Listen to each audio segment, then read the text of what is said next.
Are these three Canadian whiskeys identical? Welcome to the Sons of Vancouver YouTube channel. I'm James. I'm Jenna. I'm Emmett. And today we're gonna taste these three, I shouldn't even say that. This is a Basil Hayden whiskey. I ruined the intro.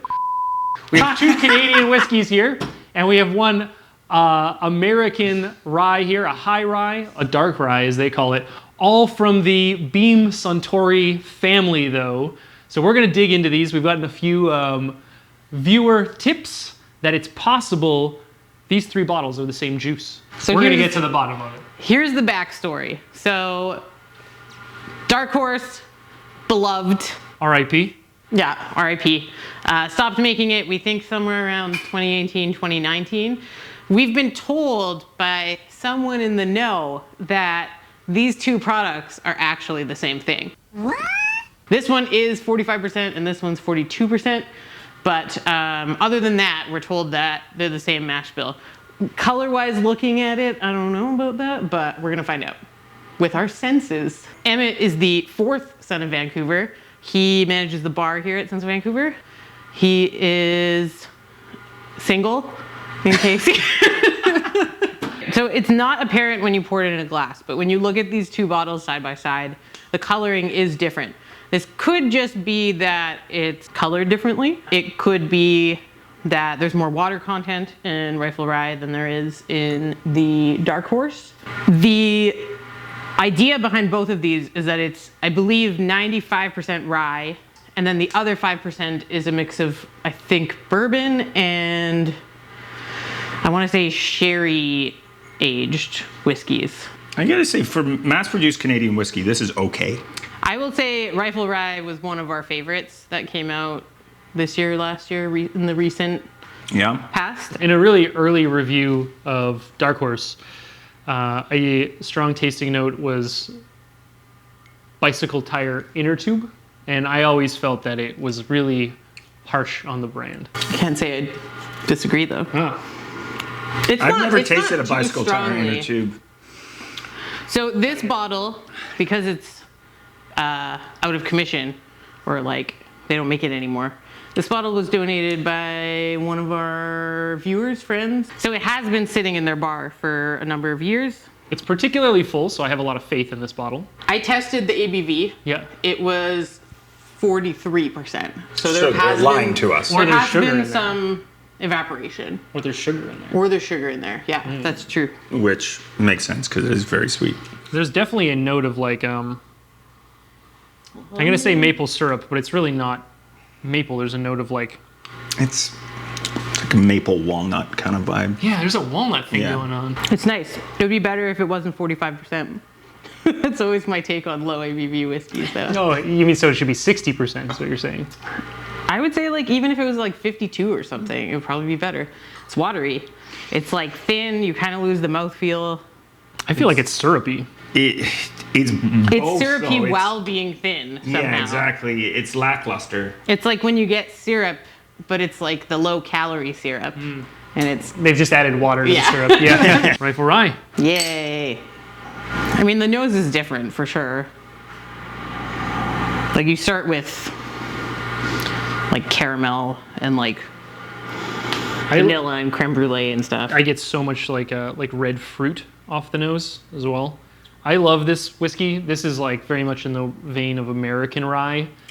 If you tasted these two side by side, you would never think that they were the same distillery. But I feel like it's a blended whiskey, whereas the other one was less recognizable. Yeah, this one tastes more like whiskey.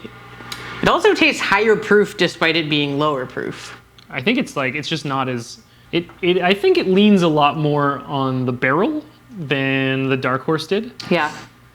Similar, you but... guys are really into this one, eh? This is one of my favorite whiskeys. I like it. I'm not getting it. It's not doing it for me. We should check the ABV so we know if it's been sweetened. You want to do it right now? Yeah. Science rules. Say densometer. Calibrated to the highest standard of Canadian chromatography. Totally. It'll tell you what ABV things are without having to use a hydrometer. Ooh, 40.7, 40.6. Just by like sensory evaluation alone, these are different whiskeys. Are they very similar Definitely. Shall we try the Basil Hayden?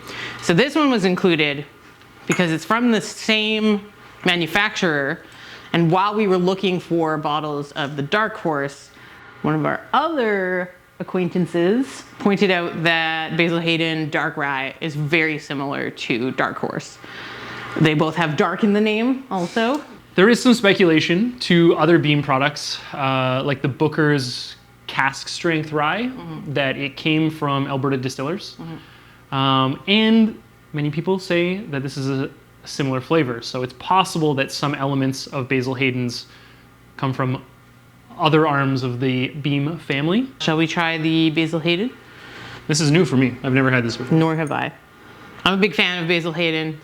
I really like their, I think their tenure is good for the value as well. They sometimes surprise me with their products. Like, we did a blind tasting last time with Eagle Rare and Basil Hayden, and I thought we would nail it, that we'd be able to tell them apart. Could not. Wow. Oh, you should. It's got that sherry note. Super sherry. It almost tastes like boozy sherry. Yeah, it's interestingly orange. Wow. Yeah. That's surprising. It is. Now, I love sherry, so, and I love American whiskey. This is doing it for me.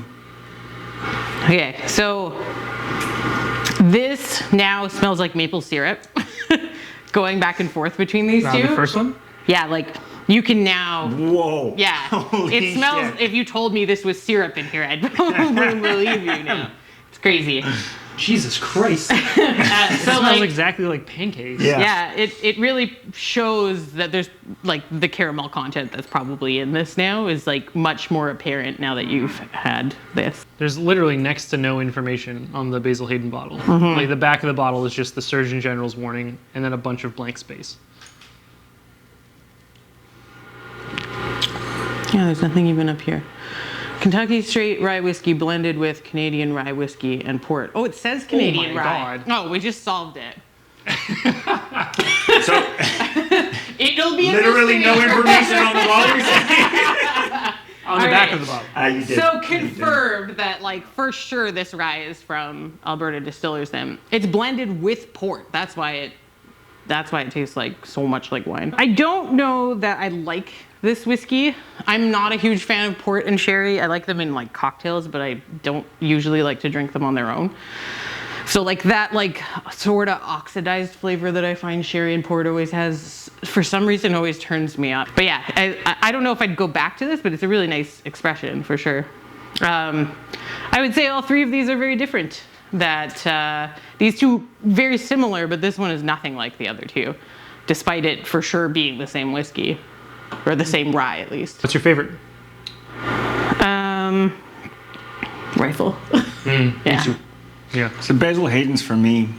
Surprisingly, Rifle is my least favorite of the three.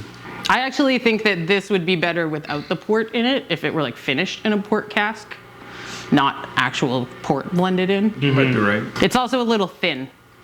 Like 40% alcohol? Yeah, there's not much of a mouthfeel to it. Do you remember how much each of these bottles cost? This guy was, I believe, around $60. 60 for Basil Hayden. Rifle It's is like- like 45? I think they raised it to 45. 45, and then Dark Horse back in the day was 45. Yeah. Yeah, Rifle is definitely the one that I would go with if I were to choose one. But also, I wouldn't say not a buy, but I like their tenure better, and it's about the same price. What do you think, Emmett? Basil Hayden's number one. Surprisingly, I like the Dark Horse better than Rifle. Did you like the Dark Horse, like, I back in don't the day? particularly like it. No. I just like it better than Rifle. You know, I'm not a huge fan of most Canadian whiskeys. But yeah, I mean, the Dark Horse is definitely a buy right now, though, because it's out of production. If you can find it, get it. I'd like to take a minute to talk about Pizza Garden. Our sponsor? In some previous episodes of our YouTube channel, we had mentioned that Pizza Garden was our sponsor. And Pizza Garden it's actually not. It's no longer our sponsor. Yeah, we're just mentioning them this last time because they've asked us to stop using their name. So we won't talk about it anymore, and their no longer our sponsor. They also weren't our sponsor before. So thank you. We're still getting their pizza though, right? So I would say we've concluded that these are three very different whiskeys that probably use the same rye to blend them, but they've blended them out to be different expressions. In my opinion, these two are very similar, though they do taste different in the end. There is not the sherry flavor background that this one has, and this is just completely different altogether. Similar, but very different. I agree.